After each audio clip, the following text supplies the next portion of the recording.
teremos agora o quinto painel, intitulado Viabilidade da CLT.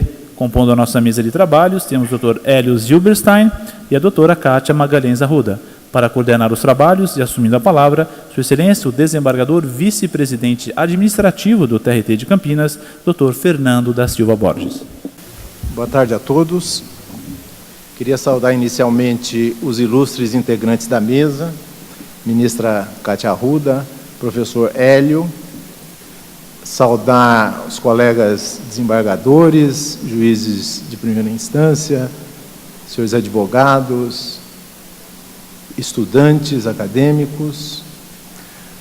Gostaria de inicialmente parabenizar a comissão organizadora pelos relevantes temas escolhidos para esse congresso, dentre os quais eu agradeço a honra do convite de presidir este, que considero tão instigante o tema quanto os demais aqui escolhidos. E parabenizar também pela escolha dos expositores de qualidade reconhecida e que tudo isso enriquece muito o nosso congresso, fazendo com que na sua 13ª edição continue com pleno sucesso e quase que espantando, no bom sentido, alguns primeiros participantes com o local, a beleza desse teatro, o conforto dele, a qualidade dos expositores e a quantidade, o afluxo de congressistas que sempre nos prestigiam com as suas presenças. O tema é viabilidade da CLT. Conversando com a ministra disse: isto é uma afirmação ou é uma pergunta? Dentro da viabilidade da CLT, significa a CLT é viável? A pergunta já provoca, professor. E hoje já tivemos aqui no Congresso, desde ontem, várias abordagens sobre a CLT. O professor Antunes disse que a CLT, até transcrevi entre aspas, é a Constituição do trabalhador brasileiro. Aqui o ministro Augusto César também, hoje, se manifestou, demonstrando que a nossa septuagenária, na verdade, sofreu muitas modificações, muito se atualizou durante esses 70 anos. Por isso, eu vejo a importância do tema. Falará inicialmente o professor Hélio Zilberstein. Eu fiquei 40 minutos ontem na minha casa, soletrando, e agora no almoço confirmei. Está correta? Corretíssima. Muito bem. Acho que é mais fácil falar do que escrever, né? O professor Hélio, ele é PhD em Relações Industriais pela Universidade de Wisconsin, Estados Unidos. E é professor da Faculdade de Economia da Universidade de São Paulo, da USP. Assim o professor se apresenta. Este é o currículo dele. Eu disse, muito curto, mas com conteúdo que dispensa comentários. Por isso, professor, Vossa Excelência tem a palavra por 45 minutos. Obrigado. Eu vou pedir licença, vou falar do púlpito. Bom, inicialmente eu quero cumprimentar meus companheiros de mesa. Para mim é uma honra fazer parte dessa mesa aqui. É uma honra muito grande estar aqui com vocês nesse evento tão importante. Importante no tamanho, importante no significado e nesse local deslumbrante. Eu vou tentar abordar o tema que me foi sugerido. Vocês sabem, eu não sou advogado, eu não tenho formação jurídica. Eu sou professor numa faculdade de economia. A minha intenção é trazer, talvez, um olhar um pouco diferente. E com isso, a minha esperança é a de suscitar o debate. O debate é sempre sadio e é isso que eu gostaria de conseguir aqui. Meu primeiro passo foi olhar para esse nosso velho amigo, que hoje se chama Novo Aurélio, mas é o Aurélio. Eu fui procurar qual o significado da palavra viabilidade, e é isso que eu achei. Viabilidade pode ser duas coisas: a qualidade de viável, portanto não explicou muita coisa, e a condição de caminho ou via por onde se pode transitar. Eu fui procurar o que é viável. Viável tem 3 significados: duradouro, executável e que pode ser percorrido. Quer dizer, o nosso Aurélio nos oferece 3 critérios para avaliar a CLT. E a minha pergunta, então, é: será que a CLT passaria em todos esses critérios? No critério 1, 70 anos, eu acho que é um modelo longevo. Passou. Critério 2, é executável? Executabilidade da CLT. Queria mostrar um gráfico para vocês. Esse gráfico é o conjunto das PNADs. PNAD é Pesquisa Nacional por Amostragem Domiciliar. Todo ano o IBGE realiza uma PNAD, a última que nós temos disponível é de 2011, e eu resumi bastante. Essas 2 linhas representam a de cima, a vermelha, o lado informal do mercado de trabalho. Aí estão os empregados sem carteira, os trabalhadores autônomos. E a linha de baixo representa o lado formal, os empregados com carteiras, os funcionários estatutários, militares. E vocês vejam que a partir de meados, do final dos anos 90, essas 2 linhas começaram a convergir, mas ainda hoje a informalidade é pelo menos metade do mercado de trabalho no Brasil. Isso nos obriga a pensar: será que, do ponto de vista da executabilidade, a CLT passou nesse segundo critério? E nós temos ainda um terceiro. A CLT é uma via transitável? Ela oferece obstáculos? Aí nós precisamos um pouquinho mais de reflexão. Será que a CLT vai passar por esse critério também? Então, será possível transitar pela estrada CLT? Existem obstáculos? Eles são intransponíveis? É possível consertar? Existiriam atalhos viáveis? Bom, o critério 1, pelo qual a CLT passou, pode também ser um defeito. Ela é duradoura, mas será que isso realmente é uma qualidade? Será que ela talvez não esteja, pelo menos em alguns aspectos, envelhecida? 4 dos últimos mandatos presidenciais tiveram tentativas de mudança da CLT. E mesmo algumas mudanças foram feitas.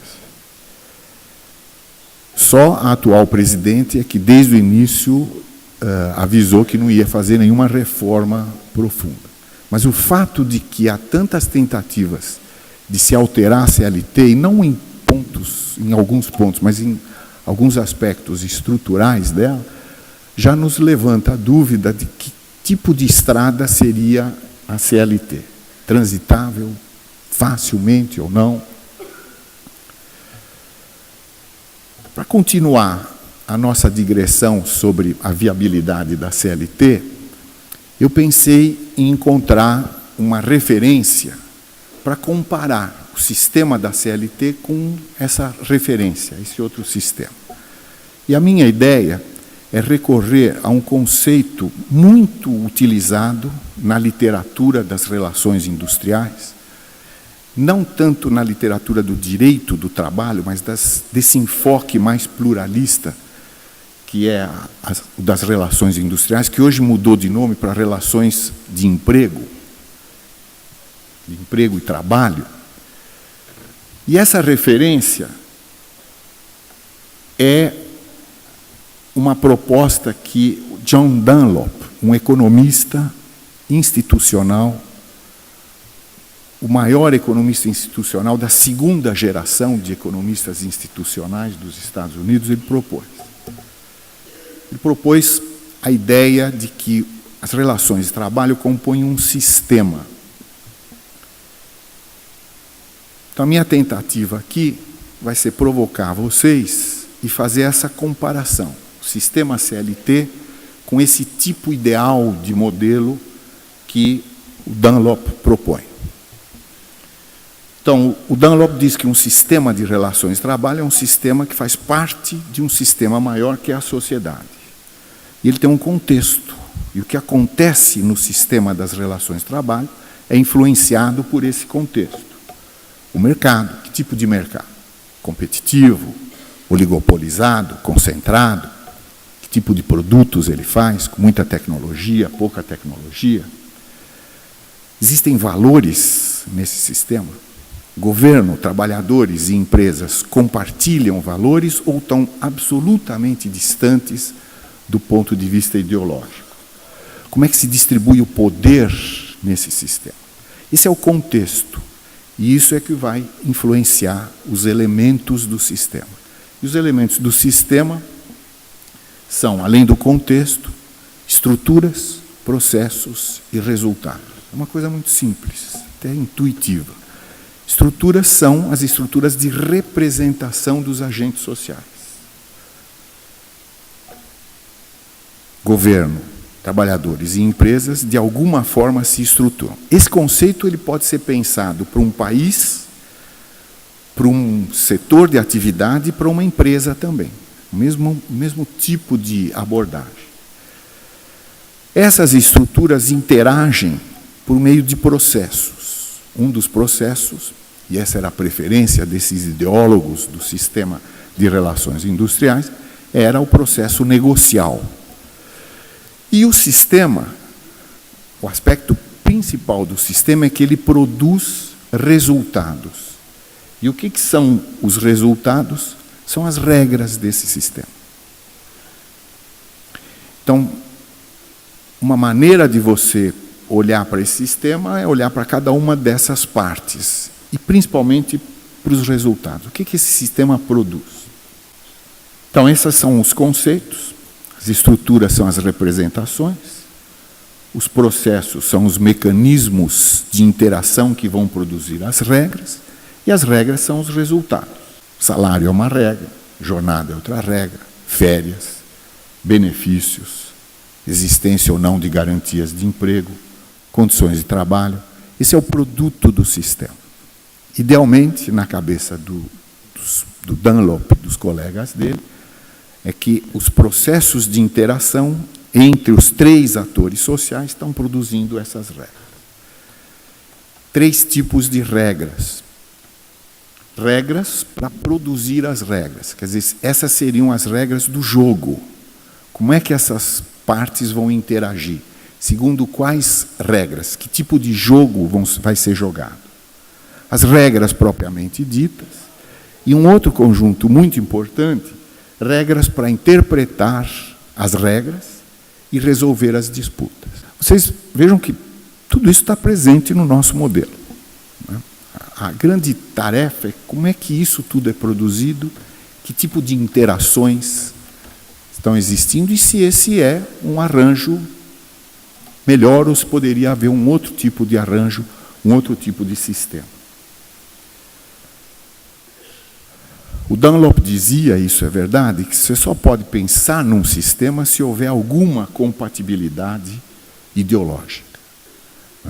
Se os trabalhadores rejeitam lucro e empresa, se rejeitam o mercado, se os empresários rejeitam qualquer diálogo, qualquer esquema de representação dos trabalhadores, ou se o governo rejeita qualquer espaço para que os atores sociais possam dialogar, não se pode falar em sistema. Uma coisa importante, e aí começa uma grande diferença com o sistema CLT, eu vou voltar a esse ponto, é que na cabeça do Dunlop, dos colegas dele, e mesmo da primeira geração, O que diferencia o mercado de trabalho, que trabalho não é mercadoria. Esse é um mercado diferente. Você não pode tratar o mercado de trabalho como o mercado de qualquer commodity ou de qualquer produto. Por quê? Porque existe uma diferença de poder entre o trabalhador e a empresa. Guardem bem essa razão, diferença de poder. Essa é uma diferença sutil em relação a um conceito muito básico do nosso direito do trabalho. Eu vou voltar a isso. Outra coisa é que na cabeça desses ideólogos a relação trabalho é uma relação conflituosa. A essência da relação é conflituosa porque existem diferenças de interesses entre trabalho e capital. Só que o conflito não é negado. E o sistema, o objetivo do sistema é exatamente oferecer instrumentos para administrar essas diferenças. Não é para romper, não é para destruir nenhuma das partes, mas para administrar as diferenças. Vamos olhar um pouquinho para a CLT. Eu acho que a gente precisa pensar no contexto no qual a CLT foi concebida. Eu acho que naquela época, nos anos 30, seria prematuro pensar num sistema do tipo do que o Dunlop está propondo. Provavelmente nem trabalhadores e nem empresários estariam preparados para essa interação aberta, para assumir a responsabilidade de produzir as regras. Só que a justificativa que foi usada, e é usada ainda até hoje, é essa palavra, hipossuficiência. O trabalhador é hipossuficiente. Claro, se o trabalhador é hipossuficiente, ele é incapaz de participar, é incapaz de produzir regras. Ele precisa de um prato feito. Que, no fundo, a CLT foi um prato feito para os trabalhadores. Mas, mais do que prato feito, como ele é hipossuficiente, nós precisamos ter o cuidado de não deixar de dispor desses direitos. Nós estamos dando os direitos para os trabalhadores, mas eles têm que ficar preservados. Eles não podem dispor. Por quê? Porque o trabalhador é hipossuficiente. Esse é o contexto em que a CLT foi criada. É a origem da CLT, a hipossuficiência, como um limitador da capacidade dos trabalhadores.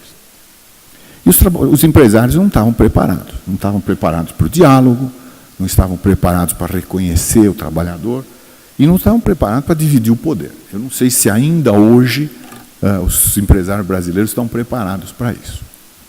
Mas esse era o contexto em que a CLT foi pensada e foi implementada. Então, eu acho que nós não poderíamos pretender que naquela época a gente tivesse um sistema tipo Dunlop. Né? Não havia compatibilidade ideológica. Mesmo hoje, ainda há uma série de problemas nessa área, mas hoje, trabalho e capital estão muito mais próximos. Eles se reconhecem muito mais, eles conversam, eles dialogam, e há muitos exemplos dessa aceitação mútua, que é uma base importante para que haja um sistema. Os mercados eram incipientes, havia pouca competição, o Brasil estava no começo da industrialização, nossa economia era extremamente dependente do café ainda, do açúcar, desses produtos primários para exportar.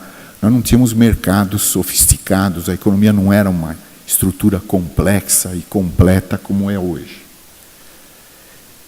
Então, seria muita pretensão naquela época querer ter um sistema de muita interação, de muita negociação.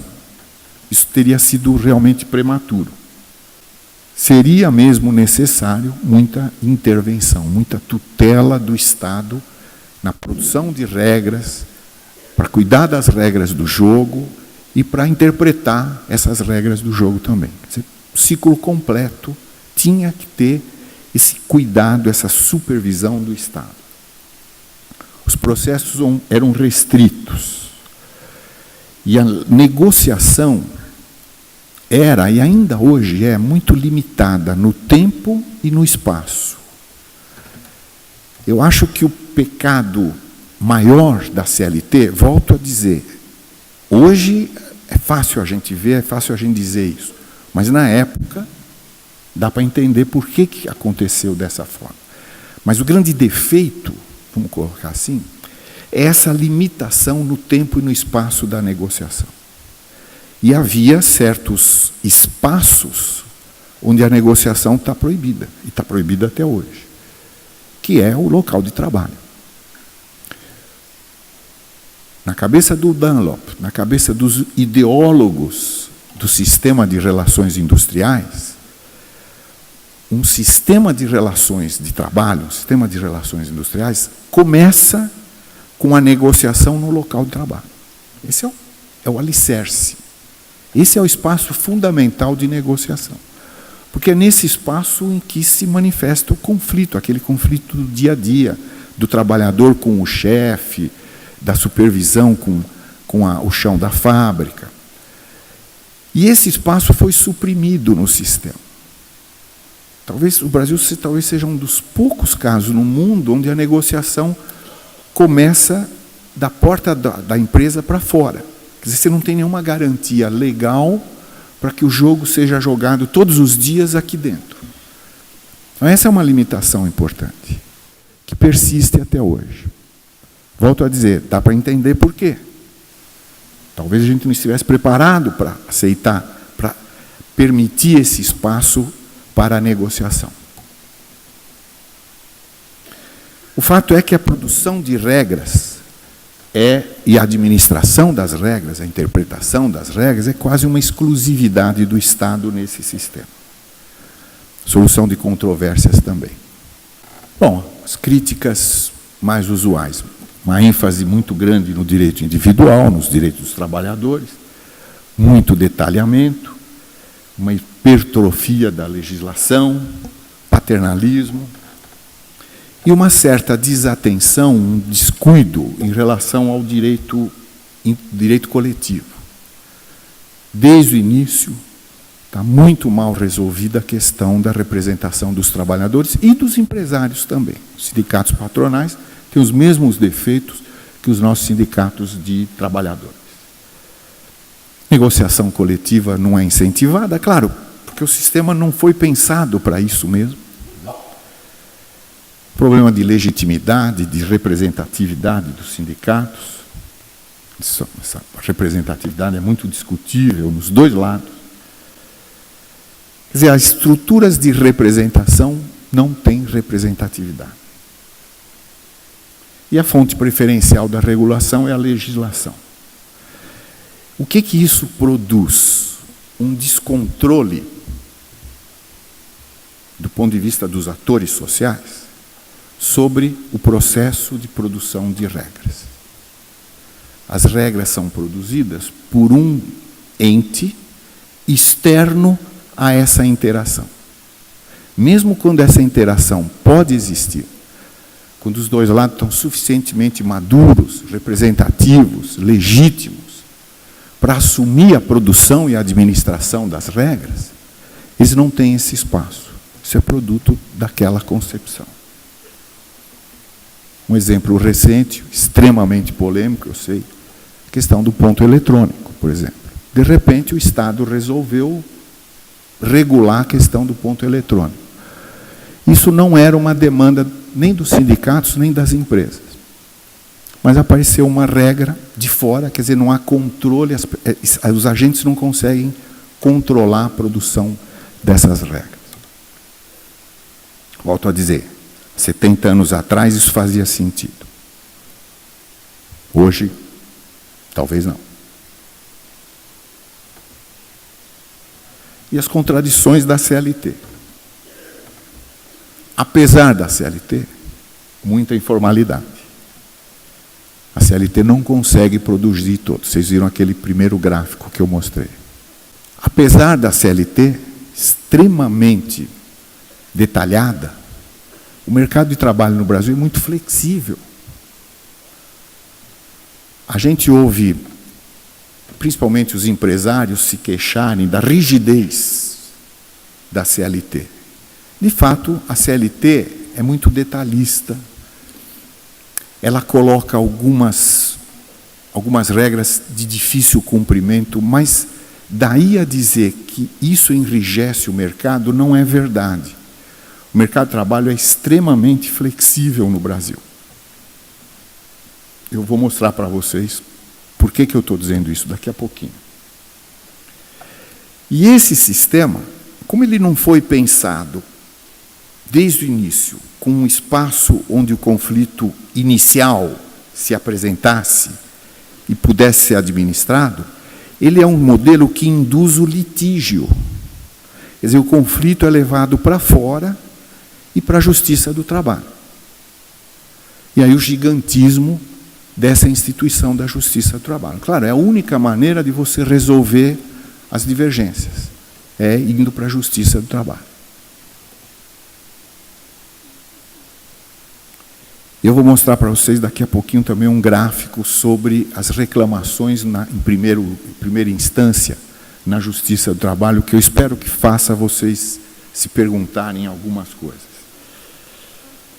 Quer dizer, é um sistema que não abre espaço para negociação, um sistema que despeja o conflito para fora, para a instituição que foi criada exatamente para isso, e nós estamos há 70 anos com esse sistema. Volto a dizer, o Brasil, quando isso foi criado, era uma coisa bem diferente do que é agora. Eu vou mostrar, então, 2 gráficos aqui. Isso aqui é a RAIS, Relação Anual de Informações Sociais. Essa curva aqui, mais arroxeada, representa os trabalhadores que têm 5 anos ou mais de tempo de serviço. E vejam que, nos últimos 20 anos, essa proporção tem caído. E aqui são os trabalhadores com menos de 1 ano de tempo de serviço. E aí está ocorrendo o contrário, é uma tesoura que está se cortando. Esses aqui são os trabalhadores de 2 a 5 anos, e esses aqui são os trabalhadores de 1 a 2 anos, também curto período. Agora vejam a situação hoje no Brasil. 35% dos trabalhadores brasileiros não completam 1 ano de casa. Se você somar essa outra curva aqui, que está dando mais uns 16, quer dizer, você tem mais de metade dos trabalhadores formais que não chegam a 2 anos de casa. E esse gráfico representa todo o mercado, inclusive o funcionalismo público, que a gente sabe que praticamente não tem rotatividade. Então, se a gente pegasse só o setor privado, isso se acentuaria muito mais. Quer dizer, qual é o ponto aqui? Eu não estou defendendo aqui, acho que essa é uma discussão importante, principalmente em vista dessa proposta de olhar que eu estou dando aqui. Eu não estou pretendendo aqui propor que a gente passe a controlar a demissão via legislação, porque isso seria repetir o modelo. Mas o meu propósito aqui é outra coisa. É mostrar que o mercado em que 1/3 dos trabalhadores, mais de 1/3 dos trabalhadores, não completa 1 ano de serviço, não pode ser chamado de mercado rígido. É um mercado totalmente flexível, gente. Absolutamente flexível. Isso é bom? Isso é ruim? É uma coisa para a gente pensar. E é uma coisa que foi produzida por esse modelo. É um modelo cheio de contradições. Ele, ao mesmo tempo, é protetor, mas não preserva algumas coisas que seriam importantes. E a outra coisa que eu queria mostrar, eu acho que isso vai despertar diversos comentários, pelo menos eu espero que desperte, um gráfico um pouco mais complicado. Deixa eu mostrar o que é isso aqui. Isso aqui é o número de reclamações em primeira instância na Justiça do Trabalho. vejam que nós chegamos em 2012 a mais de 2 milhões de reclamações. É uma coisa que vem crescendo, mas interessante, se vocês compararem a inclinação dessa curva com essas barras aqui vermelhas, elas representam o número de empregos formais. Então, os empregos no Brasil começaram a crescer aqui no final dos anos 90, né? E vem crescendo bastante. Chegamos em 48 milhões na última RAIS 2012. De 48 milhões, nós temos 2 milhões de novas reclamações. E essa curva aqui divide uma pela outra. Isso aqui representa a proporção, a taxa de reclamação, acho que nós podemos chamar assim. Quantos por cento de empregos produzem uma reclamação? Mais ou menos assim. E aqui vejam que isso aqui está mais ou menos estável em torno dos 5%. Quer dizer, de cada 100 empregos no Brasil, nós temos 5 reclamações. Essa é uma taxa mais ou menos estável. E era essa taxa aqui, em 90. Bom, o que aconteceu entre 90 e 2000, do comecinho de 2000? Um profundo processo de reestruturação, recessão, governo Collor, fim da inflação, Fernando Henrique. E aí a taxa de reclamação explodiu, passou para 8. De cada 100 empregos, 8. Isso sugere uma pergunta que eu estou fazendo aqui para vocês. Será que, pelo menos uma parte dessas reclamações, ela não estaria funcionando como uma espécie de seguro-desemprego? Quer dizer, como o mercado de trabalho está muito ruim, e eu fui demitido, eu vou ver se eu consigo alguma coisa, vou reclamar na Justiça do Trabalho. Depois, quando a coisa melhora, eu tenho um novo emprego, eu vou reclamar menos. Isso é uma interpretação para esses números, que eu coloco para vocês. Mais uma vez, isso é um produto desse sistema.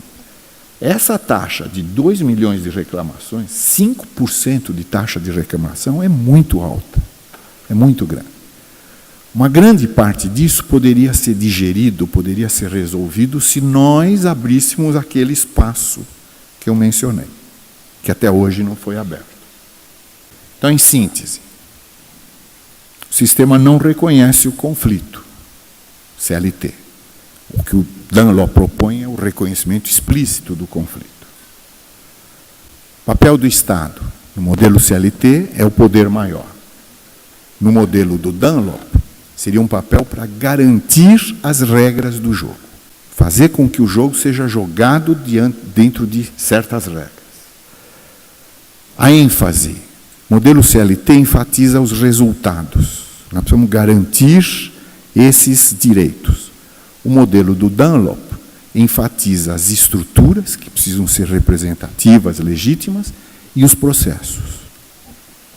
Onde é que começa cada sistema? CLT fora da empresa, o Dunlop dentro da empresa. Esse é um ponto crucial, ponto crítico. Não existe sistema de relações de trabalho, do ponto de vista do Dunlop, se não houver negociação a partir da relação de trabalho. Agora, a representação no local de trabalho, que seria o mecanismo para que essa solução de conflitos pudesse ser feita dentro da empresa, ela é uma ameaça para a empresa, uma ameaça para o modelo de gestão de empresas no Brasil e é uma ameaça para os sindicatos brasileiros também. Esse é um problema. Ninguém faz tanta questão disso, a não ser algumas exceções dentro do movimento sindical. E outra diferença importante é para a CLT, o trabalhador é hipossuficiente, enquanto que, para o modelo do Dunlop, não se trata de capacidade, se trata de poder. O que o trabalhador tem a menos é poder. E o sistema precisaria garantir poder para o trabalhador. Ao invés de garantir muitos direitos, garantir mais poder. Eu acho que o que aconteceu nesse país nas últimas semanas coloca uma pergunta para nós todos. Será que faz sentido, hoje no Brasil, em falar em hipossuficiência? Olha o que foi conseguido com esse movimento Olha quanta coisa já começou a mudar. Então o Brasil hoje é diferente do que ele era há 70 anos atrás. Um quadrinho para a gente pensar. Eu adoro fazer esses quadros de dupla entrada. Estou colocando aqui as estruturas de representação e a produção de regras. Então, duas possibilidades, dois cenários. As estruturas controlam a produção de regras ou não controlam. E aqui a representatividade. As estruturas são representativas e não são representativas. Esse aqui é o modelo CLT. Nossas estruturas não são representativas e elas não conseguem controlar a produção de regras porque elas não têm garantias para isso. A produção de regras é externa, a regulação é externa. Aqui, estruturas não representativas, mas que pudessem controlar. Esse não seria um bom modelo, porque esse teria oportunismos aqui. Elas não representam os interesses que elas deveriam representar, mas podem produzir regras. Cuidado, esse não é o modelo que nós queremos. Esse aqui é um sistema absolutamente funcional, é um modelo ideal, um tipo ideal. Os sistemas são muito representativos e têm controle. Vão produzir regras que representam realmente a balanço de poder e os interesses das partes.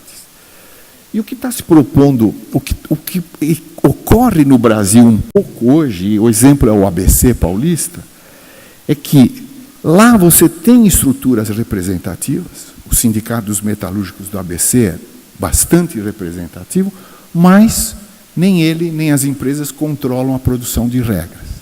E é por isso que vem de lá uma ideia absolutamente revolucionária para nós, que é a ideia do acordo coletivo específico, que seria uma forma, já me adiantando as conclusões, talvez de criar um atalho para a gente promover a modernização da nossa CLT. Voltando para as perguntas iniciais, é possível transitar pela estrada da CLT? Há obstáculos? Eu acho que nós temos hoje no Brasil duas propostas de atalhos muito interessantes. Quando eu digo atalhos, a gente pode pensar, não, é desvio, é malandragem. Não é. São ideias que, sem negar a CLT, sem tirar a CLT de quem quer continuar naquele modelo, permitem a emergência de um sistema tipo Dunlop. O acordo coletivo específico, que é a ideia dos metalúrgicos. Se a gente tiver tempo, a gente poderia talvez debater isso. E a outra coisa absolutamente inovadora é o compromisso nacional na indústria da cana. Que é uma ideia muito interessante.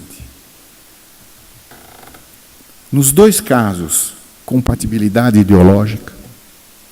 Quer dizer, não é um abrir mão do outro, não.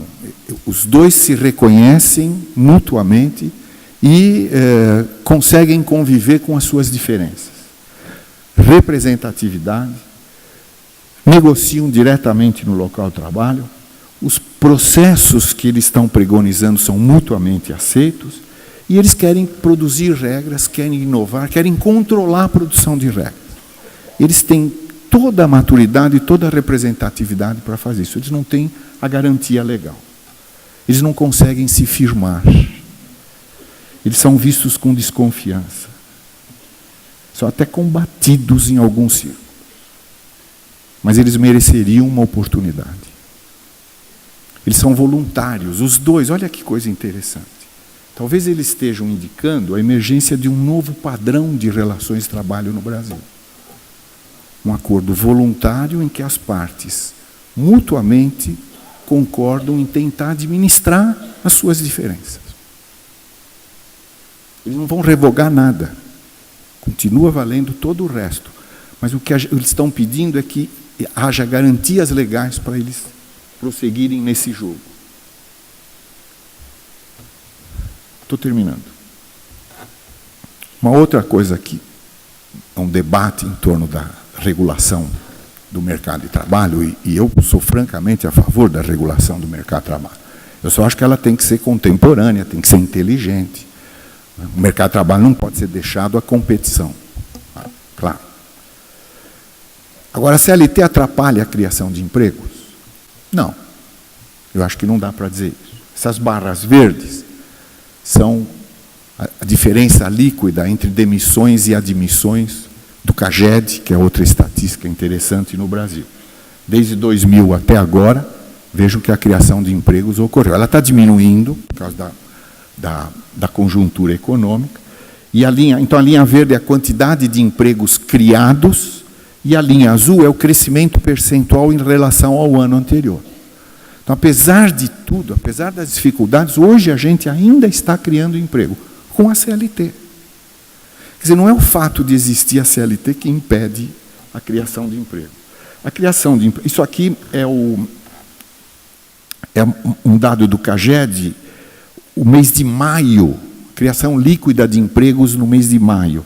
E vejam que nos últimos 3 anos a criação está caindo. O último mês de maio, nós criamos só 72 mil empregos. O governo ficou meio envergonhado, anunciou isso sexta-feira, no fim do dia, porque ele acha vergonhoso. Eu acho fantástico. Uma situação dessa ainda cria 70 mil empregos. Não é a CLT que impede a criação de empregos. Nós temos formalizado muitos empregos. O comando da criação de emprego não está na regulação do mercado de trabalho, está na dinâmica macroeconômica. É aí que está. Se a gente voltar atrás, se nós tivéssemos feito algumas reformas que promovessem o emprego, por exemplo, uma reforma agrária, talvez a CLT não tivesse sido tão necessária. Se a gente tivesse preocupado mais com a criação de empregos. Uma coisa que a gente não pode negar é que a CLT aumenta o custo da contratação, a dificuldade, essas firulas burocráticas, essas coisas. E isso foi feito num contexto de excesso de mão de obra. Talvez tenha sido um exagero. O que a gente devia ter feito lá atrás seria promover atividades intensivas em mão de obra. Isso teria sido tão ou mais benéfico do que a existência da própria CLT. Quer dizer, olhar um pouco para o lado da economia como um veículo de criação de emprego. Não é à toa que os institucionalistas americanos nunca quiseram uma CLT. Eles sempre quiseram a garantia do pleno emprego. A mensagem deles é a seguinte: garante a atividade econômica e deixa a gente negociar, porque a atividade econômica nos dá poder de barganha.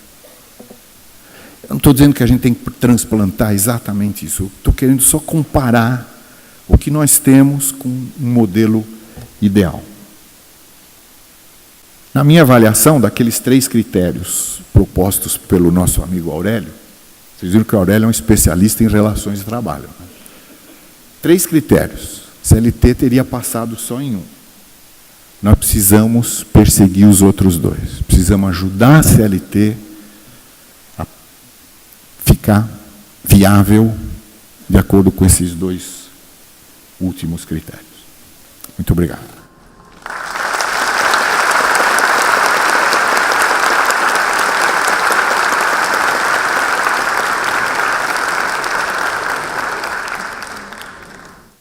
Agradeço ao professor Hélio pela sua brilhante exposição, trazendo um olhar diferenciado no tocante a essa questão comparativa que nos trouxe da CLT com relação a outros sistemas.